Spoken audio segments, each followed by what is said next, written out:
Fatima Shirazi homemade product इस्तेमाल करने से 1 मंथ में 10 kg तक आप अपना वजन कम कर सकते हैं।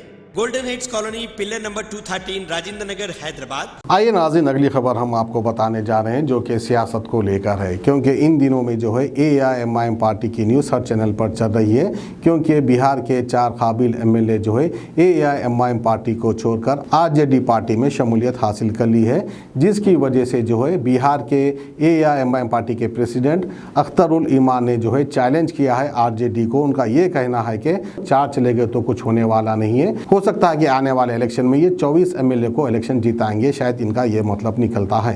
तो बहरहाल लालू प्रसाद यादव का ये कहना था, पिछली बार जब इलेक्शन हुआ था तो लालू प्रसाद यादव ने मीडिया के सामने कहा था कि भैया हम बिहारी है, बिहारी जो है ना उड़ती सो चिड़िया को हल्दी लगाना जानता है, यानी बिहारी उड़ती सो चिड़िया को हल्दी लगा देता है, तो शेरवानी को हल्दी लगाना क्या बड़ी बात हो सकती है। तो बहरहाल आइए खबर हम आपको दिखाते हैं अख्तरुल ईमान क्या कहते हैं AIMIM पार्टी से, वो आप देखिए। की, दलितों की और आजादी के बाद उस इलाके को तरक्की से महरूम रखा गया। वहां की एक लड़ाई जो बैरिस्टर असदुद्दीन अवैसी साहब ने शुरू किया, उस लड़ाई को इन लोगों ने कमजोर किया है और धोखा दिया है। इन लोगों ने धोखा किया है, बल्कि सीमांचल की वो गरीब और महरूम जनता जो इंसाफ की तलब के लिए MIM का झंडा उठाया था, इनको वोट देकर जिताया था, उस जनता को धोखा दिया है। वो कौन है? वो गरीब हैं, किसान हैं, मजदूर हैं, परदेसी मजदूर हैं, सैलाब से परेशान हाल लोग हैं, अनपढ़ लोग हैं, दवा से महरूम लोग हैं, बेरोजगार लोग हैं, उनको धोखा दिया है। मैं समझता हूँ मीर जाफरों के साथ ही मैं समझता हूँ कि राजद जैसी पार्टी जो कभी माई समीकरण की बात करती थी, अकलियतों की, विशेषकर मुसलमानों की बड़ी बात करती थी, और आज अकलियतों के दरमियान में पार्टी उठकर आई है, अकलियतों की आबादी से उठकर आई है, अल्पसंख्यक लोग जीत कर आए, अल्पसंख्यक के लोगों ने उस इलाके में अपने समस्याओं के समाधान के लिए उनको वोट दिया है, इनको तोड़ने का काम किया है, तो मैं समझता हूं कि आने वाले दिनों में इसको बड़ी कीमत चुकानी पड़ेगी। कभी माई कहते थे, आज वो A to Z कहते हैं।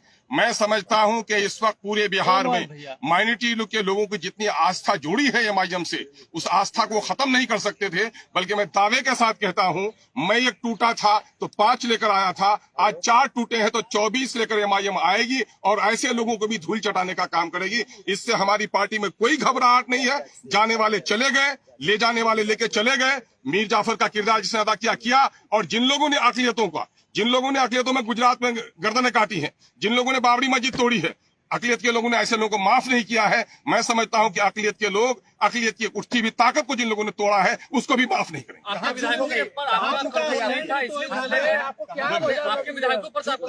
नहीं, मेरे कंट्रोल का मामला ये है, ये पुलिसिया मामला नहीं होता है, कंट्रोल है। उनको इतनी आजादी मिलनी चाहिए, सोच समझ की आजादी मिलनी चाहिए। जो भी बंधन यहाँ पर होता है नैतिक बंधन होता है, और नैतिक बंधनों को तोड़ने वाले वो मैं समझता हूँ कि सबसे बड़े पार्टी होते हैं। आप स्टैंड नहीं ले रहे थे, इस वजह से वो भागे। आप किस चीज का स्टैंड नहीं लिया? हमेशा अकलियतों का स्टैंड ले लिया, दलितों का स्टैंड ले लिया। और मैं समझता हूँ कि पिछले इजलास जितने सेशन हुए, गवाह होगा कि अकलियतों और पिछलों के जितने मुद्दों को और सीमांचल के जितने मुद्दों को MIM ने मजबूती से उठाया है, और तमाम तर विधायकों को जो हिस्सेदार बनाया है, तमाम तर विधायकों को जो बोलने का मौका दिया है, जो परामर्श किया है। दूसरी पार्टियों में गए हैं, हम लोग रहे भी हैं, दूसरी पार्टियों में हैसियत है तलवार चाटने की। MIM है जो मान सम्मान की बात करती है। अगर कुछ लोगों को ऐसा ही मामला है, सीमांचल का विकास क्यों नहीं हुआ? सीमांचल से इसी नेचर के लोग जीत कर आए जो पार्टी का तलवार चाटते रहे और सीमांचल के मुद्दे की लड़ाई नहीं लड़े।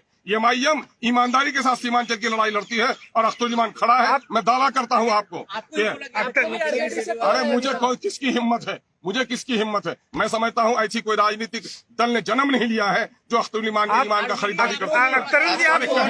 कहने को कोई लफंगा किसी को अगर इशारा कर दे तो थोड़ी ही है कि क्या कहना। अख्तर जी, आप उधर भी नहीं रहे, आप भी तो हाउस के बाहर।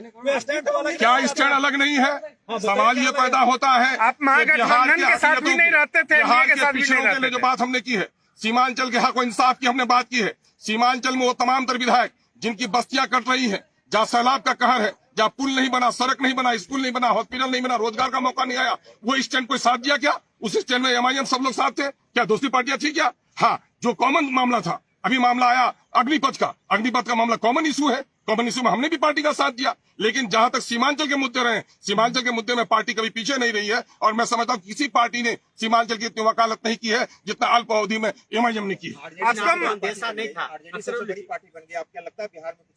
अब भाई, ये मुंगेरी लाल के सपने हैं मैं समझता हूं कि विचारों की लड़ाई लड़ने वाले अवसरवाद की राजनीति नहीं लड़नी चाहिए। अब ये उम्मीद पालते हैं उनसे पूछिए, लेकिन मैं जनता की लड़ाई लड़ता हूं सड़क से सदन तक। सड़क में हमारी लड़ाई और मजबूत होगी। सदन में भले ही हमारी संख्या घटी है, हम सदन की संख्या घटने से नहीं घबरा रहे हैं। मैं समझता हूं कि बिहार की जनता इस हादसे से और रिएक्शन के साथ आपको महागठबंधन के फोल्डर में रहना चाहिए था, ये महसूस हो रहा जी। महागठबंधन के फोल्डर मुझे किसी के फोल्डर की जरूरत नहीं है। मैं मंत्रालय का ख्वाब भी नहीं देखता और मैं कोई अपनी जाति फायदे के लिए राजनीति भी नहीं करता। मैं तो सीमांचल की लड़ाई लड़ने आया हूँ। बिहार के दबे कुचले अकलियतों की, पिछड़ों की, शोषितों की, वंचितों की आवाज बनकर आया हूँ। मुझे खुशी और प्रशंसा इसी में है कि मैं उनकी आवाज बन सकूं। मंत्रालय की भी ऑफर थे मुझको। ऐसी चीजों को पांव के ठोकर में रखता है अख्तुल ईमान, और एमआईएम भी रखती है। हमारे जो राष्ट्रीय अध्यक्ष हैं उन्होंने कभी भी इन चीजों को आड़े आने नहीं दिया, हमेशा सच्चाई और हक की बात की है, और मैं उसका सिपाही हूँ। पूरी तवानाई के साथ, पूरी मजबूती के साथ इन हादसा से भी, इस तूफान से भी हमारे इरादे और अज़्म का जो दरख्त है वो हिल नहीं सकता। किसको दोषी मान रहे हैं? दोषी दोनों हैं, दोषी दोनों हैं। टूटने वाले भी दोषी हैं। अंदेशा नहीं था कि पहले से वो संपर्क में थे? ये बातें तो अच्छा, 2 दिनों से अंदेशा फैल रही करता थी। भी तो आप क्या समझ रहे हैं? भागने वाली कोई पकड़ी है जिसको बांध के रखेंगे आप? इंसान तो विचारों से बंधा हुआ रहता है। अगर जिन लोगों ने विचारों का त्याग कर दिया हो उसको बांध के नहीं रखा जा सकता। आरजेडी में जाकर उनको क्या फायदा मिलेगा? क्या हाँ लगता है? बिल्कुल, साहब को भी घटनाक्रम से बिल्कुल मैंने यहाँ की खबर दी है और उन्होंने कहा है इससे घबराने की जरूरत नहीं है। और जो जिंदा तहरीकें होती हैं, ये इस किस्म के हालात आते रहते हैं और ऐसा होता है सैलाब में खसो खासा बह जाता है और जो मजबूत पहाड़ होता है खड़ा रहता है। महाराष्ट्र के बाद बिहार में भी खेल होगा क्या? अब उस खेल की बात उनको कहिए, वो खेल का जो तमाशा देखकर वो उम्मीद बांधे हुए हैं।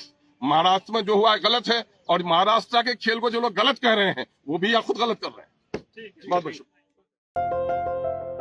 Best education with high moral values and discipline are the key factors for a better personality development. Here at Success, we aim to bring that transformation in your child. Success Educational Institutions. Our mission is to provide quality education to all the students of society at affordable fee structure. We offer courses for intermediate students, MPC with JEE, MCET and regular, BPC with NEET, MCET and regular, MEC and CEC with CMA, computers and regular. Courses offered for degree students, BSc, NZC, BCom, computers and general, BBA. Success Junior and Degree College for women, Success Junior and Degree College for boys. IS Southern X Roads, Santosh Nagar, Hyderabad.